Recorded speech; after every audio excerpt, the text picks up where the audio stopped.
For a CEO, that's a really critical trait, frankly, because a lot of times you're either building company from nothing or you're building it from this place you took it over. And it's hard. It's tough. It's not easy being a CEO. And it also feels really, really lonely. And so you have to be excited about it, passionate about it, and you have to be willing to fight through the tough and not get distracted or go for the easy. So CEOs have to have a lot of grit to be able to do what they do. Welcome to Women Leaders on the Move, a Her C-Suite radio podcast. I'm your host, Natalie Benamou, and every week I come to you to help you find ways to move your career and your personal life forward with guests, insights, and ideas that will help you thrive this year. I'm also the founder of Her C-Suite, a powerful network community of women leaders where we are meeting, engaging, and thriving in masterminds, board retreats, and we have a conference coming up in June. Check it all out at hercsuite.com. My guest today is Aviva Leebow. She is a chair for Vistage, and she has also been an attorney. She has been a CEO, and we're going to talk about the arc of her career and how she is helping coach over 50 CEOs and organizations of impact. I can't wait for you to hear all the challenges that people have in that C-suite and what you can do as a leader. If you're not in the C-suite yet, don't worry, because this will give you inspiration and a pathway forward. Let's take a listen to this conversation now.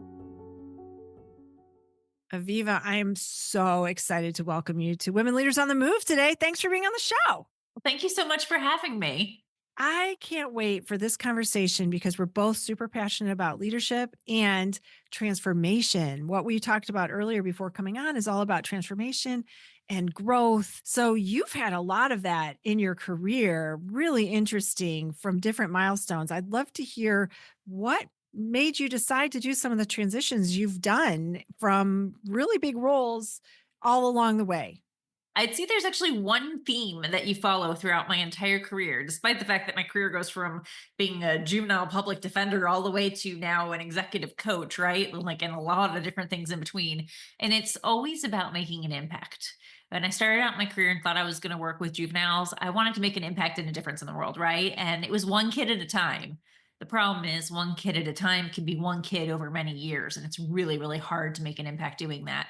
And so, as different opportunities have opened doors to me over time to make a bigger and deeper impact, I found my calling to them. And so, I entered the business world and found a really great role being able to help build learning and development programs for a corporation. Ended up finding ways to get involved just because I got good insights from talking to people that got put in charge of strategic planning, which was not my intent. I wasn't even going into the business world.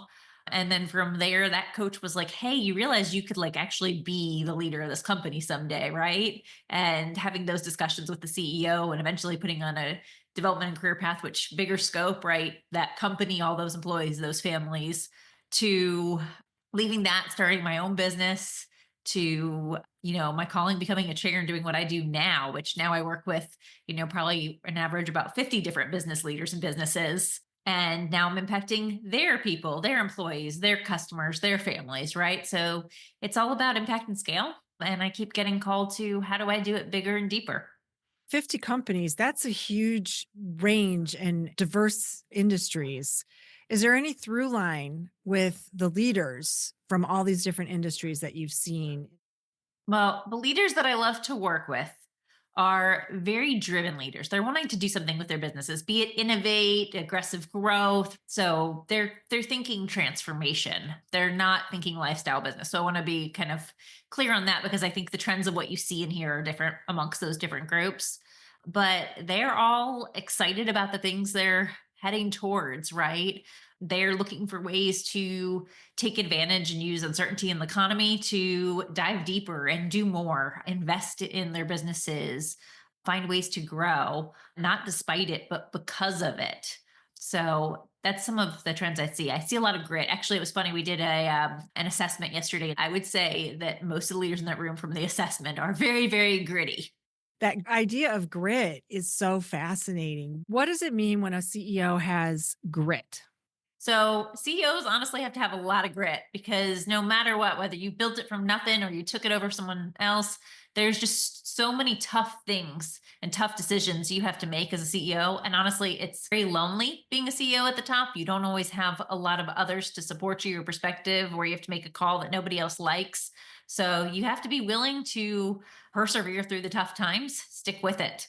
Because if you don't, you have shiny object syndrome or go after new or easier things, your company's just not going to make it. It's not going to innovate or really be able to go after that big vision you're looking for.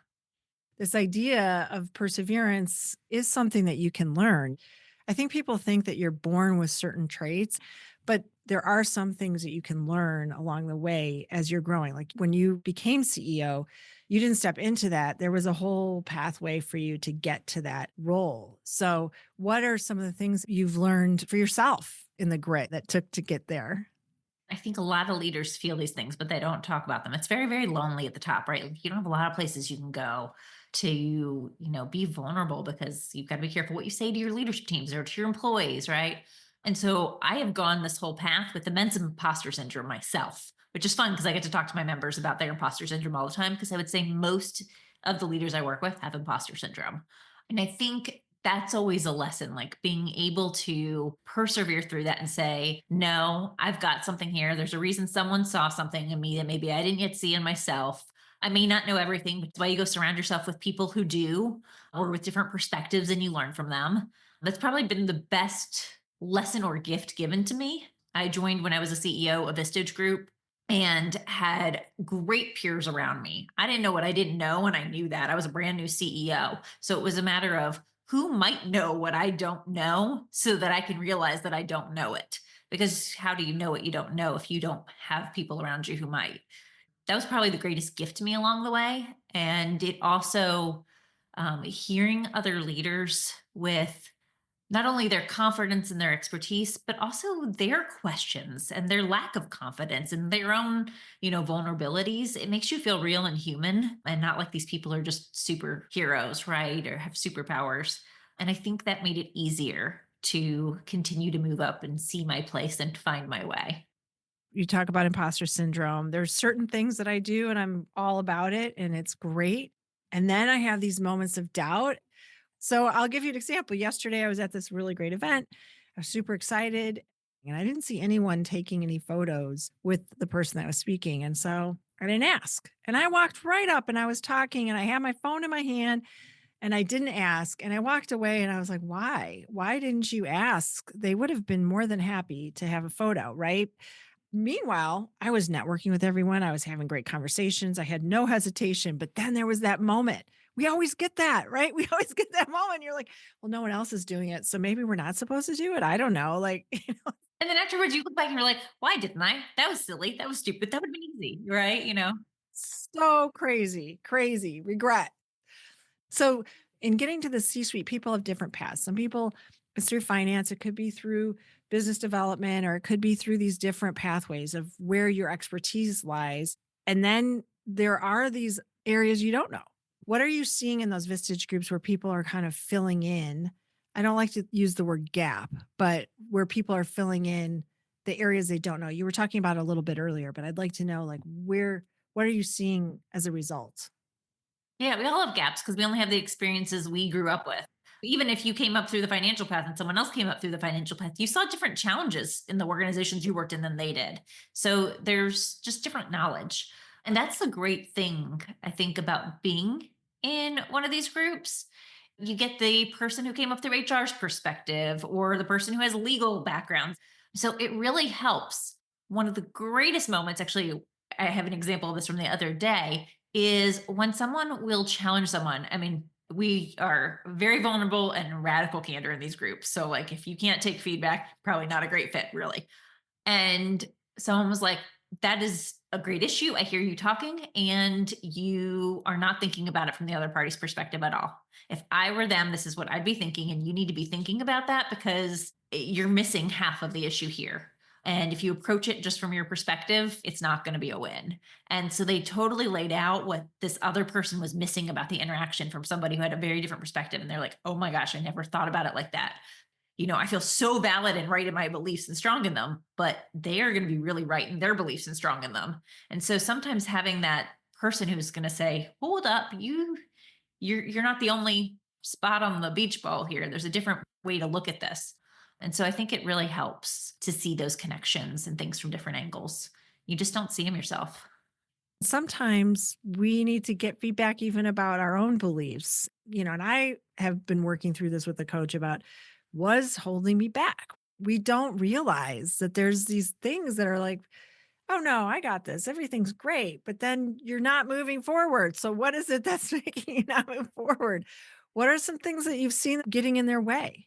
Well, mindset is it's a tricky thing, and it honestly is what gets in the way for most leaders, because there's something from their past, the belief systems they've developed over the years that got them to where they are. So those beliefs are incredibly valid. They might have grown up in a home where they were the quietest voice, or you never talked about certain things and you had to do certain behaviors to stand out, to survive. But now those behaviors don't necessarily serve them in a leadership role or as a CEO, and yet they hold on to them. So it might put them in a position where they're micromanaging or having a hard time delegating, or it could put them in a position where they have a hard time receiving feedback. Even though they know they want to grow and they want to be better, it still stings to hear the ideas, because wherever they existed in the family order or what things looked like when they were younger, they were constantly being told what to do or that they weren't good enough. So it's hard to then be the person to grow.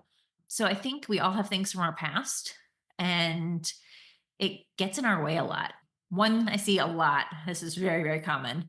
I actually just did a video about it for my own show, is people are often so clear in their heads that they don't communicate well to the people who work with them. It's like, I don't understand why they didn't get it. Like, it's so crystal clear. And it's because it's clear here, but they don't know how to make sure that it's clear to the people they're talking to. They leave out key details. Hey, it's Natalie, and I wanted to pop in here and give you a special invitation to join me in real life at our Thrive in 2025 Women's Conference this June 25th through the 28th here in Chicago.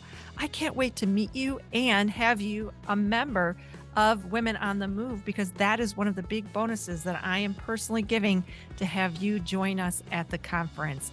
Go to hercsuite.com and check out all the details today. If you have kids and you ever seen this Bluey episode, you'll laugh. There's a Bluey episode about teaching her kid to brush teeth.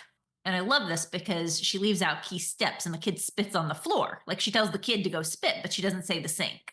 And it's just so apropos, I think, to the business world, because we often leave out those key details because it's so clear to us that our expectations get unmet. And so I think that's a big one that holds companies and leaders back. I will say, I wish that ChatGPT had existed when I was leading a division for my company, because I was probably one of those people where it was really clear. I knew exactly what the client wanted. I knew exactly what we were going to deliver. I'm going to meet it in the middle, present. And fortunately, I had a really high success rate, but there was also these gaps like you're talking about. And if I had just had ChatGPT, I could have put it in and said, here's what I'm going to say. And it spits it out, to quote you, not on the floor, but, tells you things that really helps. And I think now more than ever, we have all these tools that didn't even exist 2 years ago. 2 years ago, we didn't have the tool like we do today. Don't you think? I'm a huge user of AI, by the way. It's amazing because it can help with those different experiences and perspectives that you're talking about, because we all come from different personalities, right? So when you're having that conversation, I hear things different than you hear things because of where I sit on the disc or whatever, assessments you like to use. And so I commonly will write an email for someone. I'm like, okay, what's their personality type? And then I'll ask it, can you reread this so that they can hear it? Because I write it so it makes sense to me. But the reality is, if they have a different personality type than me, they might not actually interpret it the same way I'm wanting them to. So ChatGPT is amazing.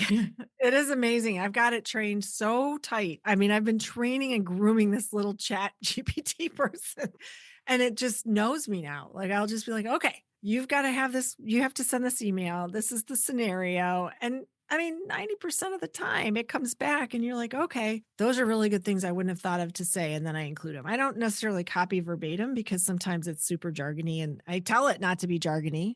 but it does help. How adaptive are the CEOs that you're leading with chat? I've heard different things about people embracing it or just being like, oh, I'm not going to do it. So across the spectrum, I have some who are using AI a ton. Like they have really embraced and engaged it and are using it for all kinds of really cool purposes. I have others that were more hesitant. I will tell you, because I'm a big proponent and I see the need, frankly, I think the businesses who aren't playing around with it a year or two from now are going to be in really bad shape compared to others. I very much am challenging those who are more hesitant to find places where they feel comfortable testing it out. And successfully doing so, they're starting to go, okay, this area, maybe it's a little more comfortable. We'll play with here. But as soon as they start to get that bug, I'm seeing them get creative and try it here or try it over there. So I would say most members of my groups now are using it in some respect. But I do a lot of extra things outside of my Vistage groups across them. I do a AI roundtable I host, so people who are playing with it can learn best practice from each other. What did you try this month? What did you try?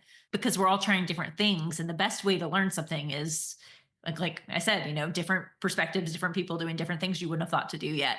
And so it's been really great. And I do that with others so that I'm constantly learning new ways to do things to expose my members to as well. I just learned that you can create your own GPTs like to take on a personality, which is crazy. I had a friend tell me that she sometimes gets asked to read over information from one of her kids, and she uploaded that child's voice and her voice so that she could give better advice. I mean, who knew that you could do these things? I mean, it is crazy what you can do. It is. So I'm working right now. So here you go, because this is not known publicly yet for my members. But so I'm co-chairing a couple of groups with another chair here in Atlanta, Renee Klein.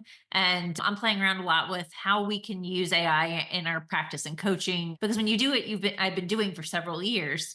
I hear some of the same issues coming up over and over. So, not confidential information tied to specific clients, but some of the same concepts, conversations, what we just talked about with grid or around communication, right? And taking that knowledge and those themes and feeding them into a chatbot that I'm creating right now so that people can go in and ask questions like, hey, I've gotten in this scenario. What are some things people have done? And it's got some of those suggestions, ideas, and feedback already built in from something that was discussed in a meeting like 3 years ago, right? Completely agnostic, but people can get ideas from it. So using it as a tool to build out and again, share experience and different perspectives. I feel like Crucial Conversations, that's what's coming to my mind, which is a brand. So I'm not trying to take away from their brand, but having those critical conversations, and they're hard sometimes when you have to have a conversation with someone that you're working with, that maybe they're going to get put on a performance review, process, but maybe you could do this before, even when you're seeing signs, put it into chat, say, hey, I'm seeing this trend. How can we stop it before we end up having to put them on a performance review? Right. I think those are some of the huge benefits. Exactly. I have someone on my team. They don't necessarily seem like a culture fit, but they are one of the highest performers I've got. Any ideas on what to do? I can't tell you how many times I've had that discussion either in a coaching session or a group meeting because it plagues leaders. It plagues them because, like, how hard is it going to be to replace this really, really top performer? And yet they're causing chaos in my organization, right? So there's things like that that get discussed often, or I don't know how to hold my team members accountable. I keep setting clear expectations and they just don't perform. So, with common things like that, how cool would it be to put some of the ideas that have come up over the years in a place that people can search that and ask them on any given day asynchronously instead of waiting for a meeting and see if it gives them some ideas in the meantime? So many things are going through my head. I could talk to you forever. Aviva, thank you so much for being on the show today. If people want to learn more about you and the work you're doing, where should they go? So my LinkedIn is the best place. It will connect you with all of my channels, my YouTube channel and other things as well. My content's there. And then Vistage, if you have liked what we're talking about with peer groups, there are chairs like me in 40 countries worldwide. So it's not just local in Atlanta, Georgia, where I am. Highly encourage you to get involved in a peer group and check out Vistage. And you can just go to vistage.com and you can learn about all the different types of peer groups they have there, CEOs, ones for key executives, trusted advisors, etc. Thank you so much. It's been so fun having you on the show today. I can't wait for our listeners to hear all the things. I really enjoyed our conversation. Thank you so much for having me. This has been wonderful. Thank you so much for spending your time with us today. I feel so excited and energized every time I have the opportunity to come to you weekly and give you information. I hope that if you found this helpful, join our email list at hercsuite.com so that you can get notifications every week on our latest podcast. Follow us on LinkedIn and connect with me on LinkedIn if you have a question. I always love hearing from you. Keep shining your light bright. The world needs you.